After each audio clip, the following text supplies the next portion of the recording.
Hey guys, how's it going? It's Baggins here, and today we have a very special video for you. I got a chance to sit down and talk to David Verfaillie. Still not entirely sure if I'm pronouncing his name right, but he is the creative director at Amazon Game Studios for New Worlds. So, kind of calling the shots and making a lot of important decisions in terms of like what happens in the game. And we got like 10-15 minutes to sit with him and ask him some questions about the game. So I've seen in the YouTube comments and in Twitch chat a lot of questions get asked about X, Y, and Z. So I tried my best. I didn't prepare any questions because I wasn't entirely sure what we were going to get to see at the event, and it would all like relate to then what I could ask him. So there was no prepared questions. I did stumble a little bit here and there and maybe didn't ask all of the questions that you guys want to see, but I still think there's some pretty interesting topics that we go over here. Now, unfortunately, the audio wasn't perfect. It wasn't crystal clear. We've tried to do the best we can to sort of improve it in post, but I think I'm going to go through and apply subtitles to this video as well. I'll also put timestamps throughout the video if there's any particular topics you guys are interested in. You'll be able to scrub along and see roughly what I'm asking about or what David is talking about. But yeah, big shout outs to Amazon for hosting this event and giving us a chance to sit down and actually talk to one of the lead devs on New World. It was a really cool opportunity, and I hope they do more stuff like this in the future. As always, if you guys enjoy this sort of content, you want to see more, make sure you go ahead, click the like button, subscribe for more future videos, and without further ado, let's play through the interview. Hey guys, I'm here with David Verfaillie, the creative director of New World. I'm sure you guys have all seen him on the Dev Diaries. We've got our own little exclusive interview here even, which is pretty exciting.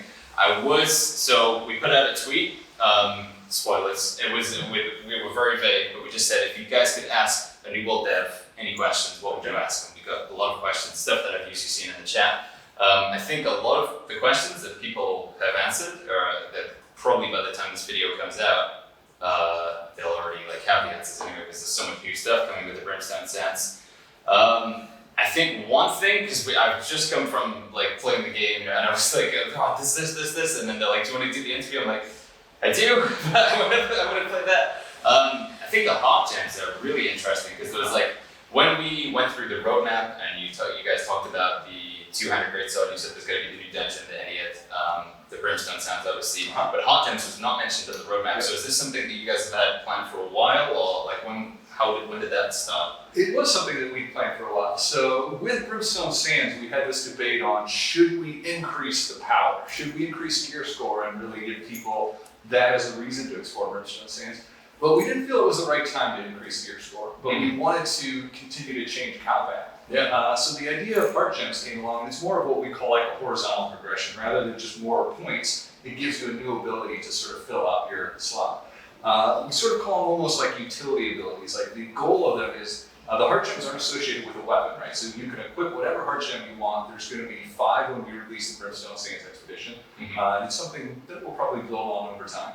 So you can equip whichever of the 5 you want, and you can switch them out very easily. And they sort of fill gaps. One is called Stone Form, right? So this might be good if you're a tank and you can put on Stone Form. There's Grasping Vines, which can root people. There's also a big cannon shot. So if you don't have, if you're full melee and you want that melee shot to pull or do some rage damage, you can sort of use it to flesh out your build. Yeah, I think it's really cool. I think one thing when you guys recently introduced the weapon perks being on your weapon, it creates this more build diversity where it's do I want to be a healer with Fortifying Sacred Grounds to provide more damage reduction, or do I want to lean more into pure healing by having my uptime more often? So this is another way that you can sort of diversify builds from everybody. I think that's really cool. I don't know if there's been thoughts on this within the studio. When it comes to PvE and PvP, obviously these Heartgems and all of this, it's very hard to navigate those moving parts. Has there been ever consideration to separate abilities? So an ability does something different or has a different modifier in PvE or PvP? Maybe it's more healing reduction in PvE versus PvP? We've talked about it. No immediate plans or hard discussions. What you saw in the 3 arenas is that we made some changes to healing, right? They reduce effectiveness over time. So that was the first time we've sort of experimented with that. I think we'll continue to experiment first internally, but finding ways, because we want PvE to be crazy and big and over the top. Yeah. And that can be very difficult for PvP, right? Because then it makes it hard to balance. So I think we're going to find ways to make sure we can have sort of amazing, powerful PvE and make sure that PvP can stay balanced. But no big news yet on that front. Okay. With the Brimstone Sands, just the sheer amount of content that I've seen there, I think it's a very exciting time for people if they haven't been playing New World for a good while. It's like this is a really good time to jump back in because you guys have revamped the starting story area. What can you say more about that? Like, what is? So we obviously a lot of people play the starting experience, and we heard a lot of feedback around, hey, the quests are a little bit boring. You know, just to be frank, it's a lot of kill quests, a lot of collect quests. The enemy diversity wasn't too high, and a lot of the locations sort of look the same. So we took that feedback to heart and have completely revamped the starting experience. So some of the big changes are now it's a linear experience. So you start in either Windsward or Monarch's Bluff, and each has its own unique starting round. Right? Okay, so we've dropped it was like fuzz. Yeah. So before you used to go around to all the different zones, right? And there were some benefits to that, but what it did was it was a lot of traveling back and forth, obviously. And I'm going to intersect. Can you choose which one you start at? Because people are always like, I want to play with my friends from the start. You still have to. Not right now, but that's something we're still working on. Okay. So you'll be introduced to a completely new storyline in both of these zones. In Windsward, it's all about the story of Medea and the feast and famine in the zone and sort of uncovering why this is happening. It's a whole new storyline that you get to intersect, and it's a lot of fun. In Monarch's Bluff, it's this big Arthurian castle and the legend of the king that's returning. So really cool new storylines. And then both of those zones then converge in Everfall, which is now where you meet Jonas, and then you do the whole sword quest line in Everfall rather than having to jump all around. So the big changes are we've revamped a lot of the POIs, we've changed the storytelling. One of the great things is the NPCs now move with the player more, so you don't have to do as much traveling back and forth. There's VO for all the quests, and just a ton of new enemies we've added over time. I think it's 26 new enemies have been added to the start since the launch of the game. So, yeah, you guys have the Varangians and the Beetles, the Beetles, the Swarm Mancers. Yeah, I think that when I went back and made that new character, like, oh my god, it's like a different game when I come back in. So on that topic, two sides to this then. If I was to, so I have my level 60 character, I've been playing a lot of New World. If I wanted to experience the main story, would I have to go make a new character again to like these, this Windsward, Everfall new storyline? I would have to go back through, right? I assume. Yeah. So I don't know if we've announced this yet. What I'll say is we are looking in for ways for players to be able to experience the starting experience without having to leave their level 60. We understand that's going to be a desire, and there will be a way to do that. Yeah. More details on that coming soon. Okay. In the cutscene and the video when you showed us, it looked like there was a lot. I mean, I've just been seeing them. There's a giant lizard that was spitting acid at me, and there was some like wildcats that have been covered in scorpions and stuff. Yep.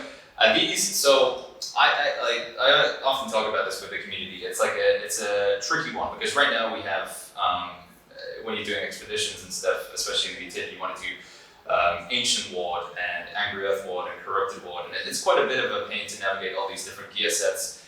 But a lot of people have asked for more enemy diversity in the game. They just want to see more and more different types of enemies. When it comes to that, how do you guys feel about, like, first of all, are we going to see these new enemies coming in with the Brimstone Sands? Are they a completely different tribe or faction, or are they still respective of, this is ancient, that's corrupted? How does that? So we're sticking with our four main families. So you'll see the Doom Phantoms are going to be the lost version of enemies. You'll see, and they have a whole new aesthetic. There's ones with these crazy long swords, sort of almost reminiscent of the Great Sword. There's the Anubian, the Ancient Guardians are now the Anubians. So they have this beautiful sun theme, and a lot of their abilities are like sunlight and fire.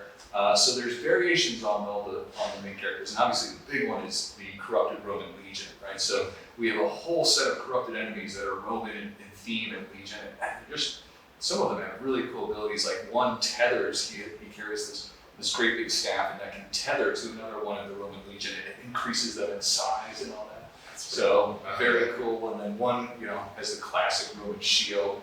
They do these phantom attacks. So we try to push the characters even further. But we have stayed within the families of it. Yeah. But one of the things we definitely wanted to do was introduce what we call new rigs, right? Because that's where people really notice it. So you saw the Scorpion, right? Like totally different character. Nothing is like it. Yeah. And then the Sulfur Lizards are these really cool, like frilled lizards that open up, and you might feel like you might find variations of those, like there might be sulfur ones later on and spit. Like, so once we create these new characters, we make a couple variations of them. So it's a mix of sort of revising the previous families and then bringing in some new raid types. Yeah, I think that's probably the best way to do it. Otherwise, you just end up with so much different Ward and Bane. Yes. And so something that I have like often pondered on is with the Brimstone Sands coming in, this is so much content. It's such a big update. If there was suddenly to be a flood of people coming in, have you guys considered like a fresh start server with it? So I've often said, to chat, like I would totally be down if you did a server you can't transfer to, you can only make a new character on, just to sort of come in and experience like what feels like New World 2.0 almost with this update. Is that a consideration or something that you could hint at might happen? Or? That's something we've talked about internally. No news on that front yet, though. Okay. But I think we'll definitely have. We hope players come back and experience New World again. I think a lot of changes have happened over the past year, and this is a huge update. So we're definitely going to be ready for players to come back. So the two-handed greatsword has this is a very unique scaling to it, where it scales equally off of strength and dexterity. Was there a decision behind why you wouldn't? Because the spear is strength and then dexterity second, is just to enable more playstyles, or could we see this treatment? Would you ever go back and look at the other weapons to change that, or do you think this is just unique to the greatsword? I think it's unique to the greatsword. We like how the other weapons have a primary and a secondary.